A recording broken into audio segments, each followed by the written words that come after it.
2017 was a year unlike any other in Japan, in the sense that it witnessed repeated public demonstrations by concerned Americans against the new president of their own country.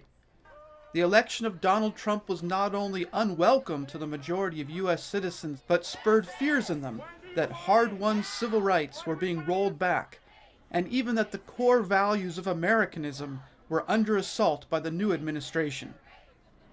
There were, by our count, 9 major demonstration days by Americans in Japan in 2017, most of which occurred between January and April.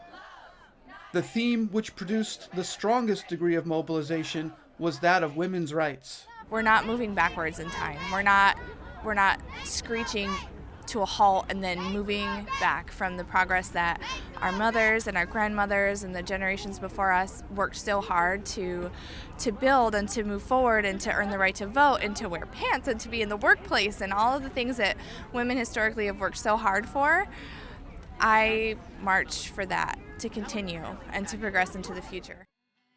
Other consistent themes of the protests were calls for the protection of minorities, whether they be sexual minorities or ethnic minorities, as in the case of the January protest against Donald Trump's original Muslim ban.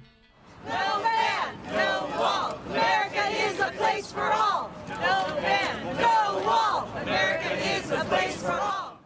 Show me what democracy looks like. This is what democracy looks like. Show me what democracy looks like. This is what democracy looks like. Later in the year, the events in Charlottesville, in which the U.S. president came very close to endorsing neo-Nazi racism in the wake of the murder of an innocent anti-racism protester, Heather Heyer, produced another wave of activity. It does not appear that activism by U.S. citizens in Japan will be sustained at the same level in 2018.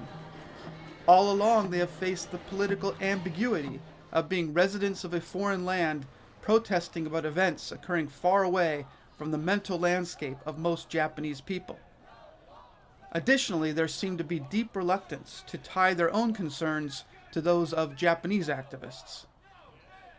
The American activists were also hamstrung by their over-reliance on a handful of highly motivated volunteers, without creating any effective institutional networks of support beyond Facebook communities. Still, 2017 will go down as an extraordinary year in which many Japanese heads were turned in Tokyo and elsewhere, trying to comprehend the bizarre sight of foreigners marching on their city streets.